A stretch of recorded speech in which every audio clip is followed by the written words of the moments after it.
Qu'est-ce que le chiisme? Pour la plupart, nous l'ignorons. Tout ce que nous avons, c'est des images. L'Iran, l'ayatollah Khomeini, le Tchador, le terrorisme. Le chiisme en Occident, c'est la face réactionnaire de l'islam. Depuis que les Américains ont envahi l'Irak, les chiites sont à nouveau dans l'actualité. Ils étaient opprimés par Saddam Hussein. Aujourd'hui, ils veulent avoir les droits qui leur reviennent en tant que majorité. Rien ne pourra se faire sans eux. Pour comprendre l'Irak de demain, il faut donc savoir qui sont les chiites. Voici En attendant l'imam caché.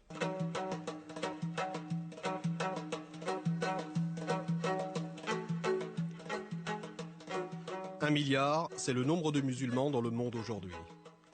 10% d'entre eux sont chiites. 1979, le chiisme fait irruption dans notre univers avec la révolution iranienne. La société occidentale, d'abord séduite, s'effraie, puis rejette l'ordre nouveau de Téhéran. 1982, le chiisme au Liban est associé aux images de violence et d'enlèvement pratiqués par le Hezbollah. 1991, les chiites irakiens se soulèvent après la guerre du Golfe et leur révolte est cruellement réprimée par le régime bassiste. Janvier 2005, ils remportent les élections. Mais qu'est-ce que le chiisme? C'est une fraction de l'islam née d'une rupture dans la communauté musulmane après la mort du prophète Mahomet.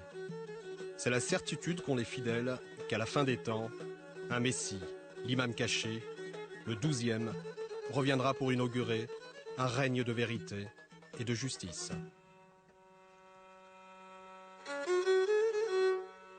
Si l'on en croit les textes sacrés, l'islam commence en l'an 611, non loin de la Mecque. Un homme d'une quarantaine d'années, qui dormait dans une grotte, raconte avoir été réveillé à plusieurs reprises par une apparition. L'homme s'appelle Mahomet. À chaque fois, l'apparition lui dit « Tu es l'envoyé de Dieu, le prophète d'Allah, le Dieu unique. » Et elle lui demande de proclamer ce Dieu aux hommes. De la révélation naquirent le Coran, l'islam et la communauté des musulmans. À sa mort en 632, Mahomet n'a pas formellement désigné son successeur.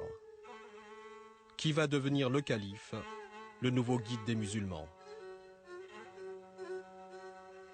عندما توفي رسول الله عندما قبض الرسول صلى الله عليه وسلم وحصل ذلك Quand le prophète est mort, un conflit a éclaté à propos de sa succession. والتي كان صحابة النبي جزء كبير من صحابة النبي. Une grande partie des compagnons du prophète, que la paix soit sur lui, considérait qu'il avait pris ses dispositions au sujet de sa succession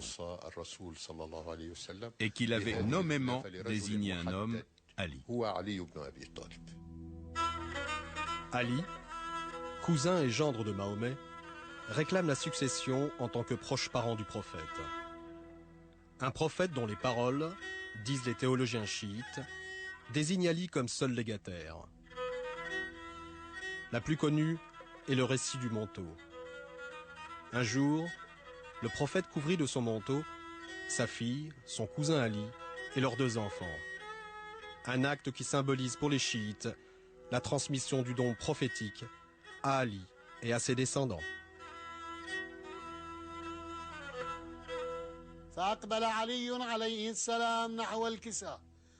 Ali s'approcha du manteau et dit « Que la paix soit sur toi, ô envoyé de Dieu. Est-ce que tu me permets de me joindre à vous sous le manteau ?» Le prophète dit « Que la paix soit sur toi, ô mon frère, mon régent, mon successeur et ma bannière. Je te le permets. » Et Ali entra avec eux sous le manteau.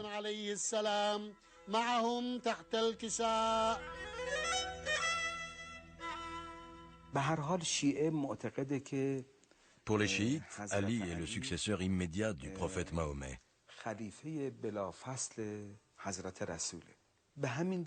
Ils ont la conviction que cette désignation émane directement de Dieu.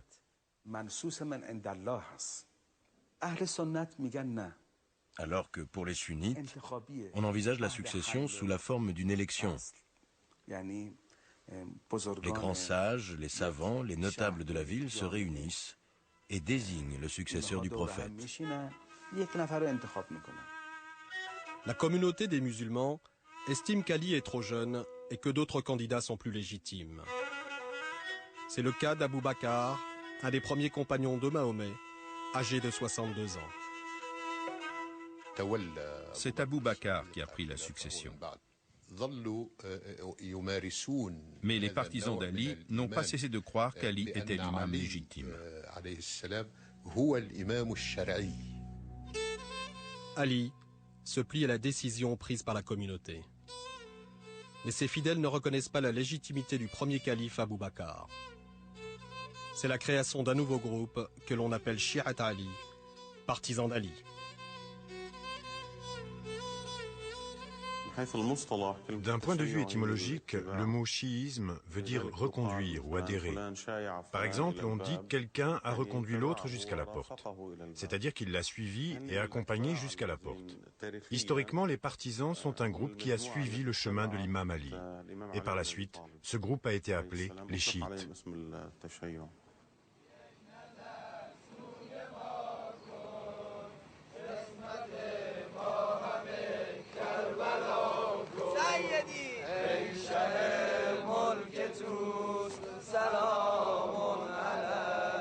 Le chiisme est un courant né de cette querelle politique, une fraction opposée au pouvoir sunnite.